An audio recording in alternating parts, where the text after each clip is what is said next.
banget deh, aku dengar kamu tuh punya jiwa sosial yang tinggi banget sampai memutuskan untuk istilahnya membuat sebuah perpustakaan yang diperuntukkan untuk anak-anak yang membutuhkan. Boleh nggak sih ceritain awalnya tuh kenapa sampai kamu berniat untuk membuat perpustakaan tersebut? Oke, pertama aku mau kenalin dulu nama perpustakaan mini aku itu bernama Gerakan Teras Depan Rumah. Oke. Nah, seperti namanya teras depan rumah, nah perpustakaan itu juga terletak di teras depan rumah Vena sendiri, teras depan rumah Vena sendiri.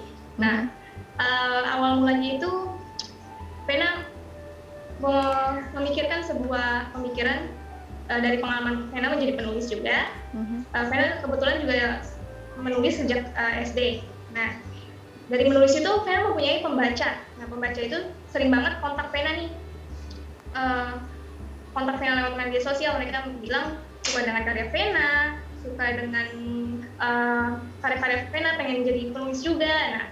Nah, tapi ada juga beberapa anak-anak itu yang curhat nih, kalau mereka tuh nggak pengen menjadi penulis, tapi nggak punya fasilitas yang mendukung, atau misalnya lingkungannya kurang mendukung, orang tuanya juga kurang mendukung. Nah, berangkat dari pengalaman Vena sebagai penulis itu, akhirnya Vena punya pemikiran, kenapa Vena nggak buat sebuah gerakan, sebuah inisiatif proyek sosial dimulai dari lingkungan Vena sendiri. Nah, Vena melihat nih di lingkungan sekitar Vena, oh ada banyak nih anak-anak, mereka suka bermain, dan sering itu mereka bermain tanpa makna dan juga kewasan. Nah, Vena berpikir, kenapa nggak ajak mereka ya, di sini kan ada buku, Vena punya banyak buku, Vena sering banget baca buku waktu masih anak-anak. Nah, kenapa mereka nggak diajak juga untuk baca-baca bareng lah gitu. Dari situ sih Kak, cerita tentang gerakan di teras depan.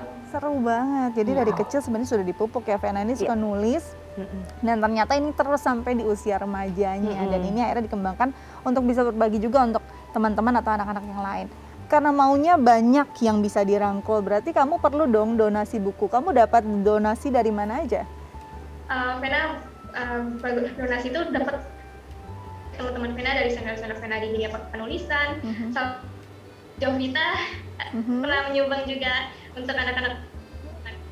Oh, seru banget ya Anti ya. Jadi memang ini kayak perpanjangan tangan ya. Vena punya niat baik, akhirnya juga memfasilitasi orang lain juga mungkin ingin berbagi yang nggak punya waktu atau ruang untuk langsung mengakses teman-teman yang membutuhkan. Melihat apa yang dilakukan Vena ini, pendapat Anti seperti apa? Saya salut luar biasa sama Vena. Jadi sejak pertama kali tahu Vena ini, satu dia penulis, jadi udah punya bakat ya dalam hal linguistik, kemudian dalam hal bahasa tentunya, dan juga dalam hal intrapersonal. Karena untuk seseorang bisa menulis itu dia harus punya kecerdasan intrapersonal. Nah, tapi nggak cuma berhenti di situ. Jadi nggak cuma buat dirinya sendiri si Vena ini, tapi dia juga memikirkan orang lain yang ada di sekitarnya, di mana anak-anak tentunya hal ini. Nah, akhirnya ternyata dia punya kecerdasan lagi yang berlebih dalam hal interpersonal. Nah, dengan kecerdasan interpersonal ini makanya kemudian dia bisa melihat kebutuhan-kebutuhan yang ada di lingkungan dan akhirnya memfasilitasi itu. Mungkin dari remaja-remaja yang lain punya tuh misalnya ide, kemudian juga punya hal-hal yang ingin dilakukan, tapi kan terkadang tidak sampai action gitu loh. Nah, tapi Vena di sini saya salutnya adalah karena dia memang sampai action. Dia sampai melakukan dan bahkan tidak hanya melakukan, tapi dia juga cari tadi itu supporting dari orang lain dalam hal ayo siapa yang mau sumbang buku, siapa yang kemudian mau, misalnya mereka kan sering adakan acara nih Vena.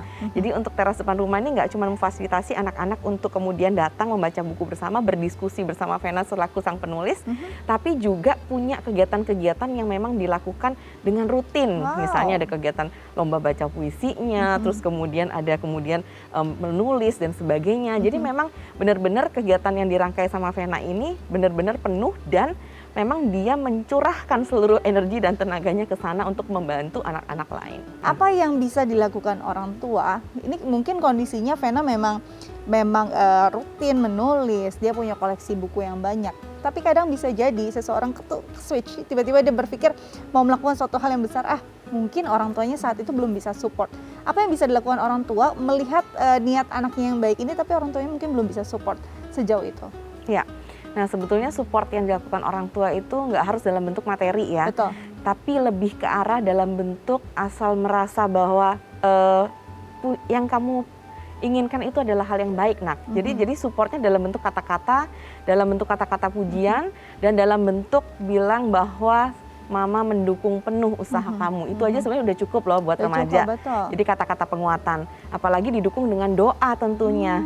Nah, itu lebih powerful lagi efeknya. Dan begitu si anak tahu bahwa oh, setidaknya dari ucapan, dari perilaku orang tua, dan kemudian dari doa yang memang sering orang tua kumandangkan buat mereka, itu sudah kayak semacam energi yang luar biasa yang memang ada. Nah, sisanya kalau memang tidak punya fasilitas dan orang tua tidak bisa mendukung dalam hal materi, sebetulnya remaja ini punya resource yang banyak. Ya. Mereka sangat kreatif. Contohnya Vena bisa mencari sponsor dari orang lain seperti itu. Jadi sebetulnya support yang diinginkan dari orang tua adalah melihat bahwa orang tua setuju aja dengan apa yang dia lakukan, itu sudah lebih dari cukup.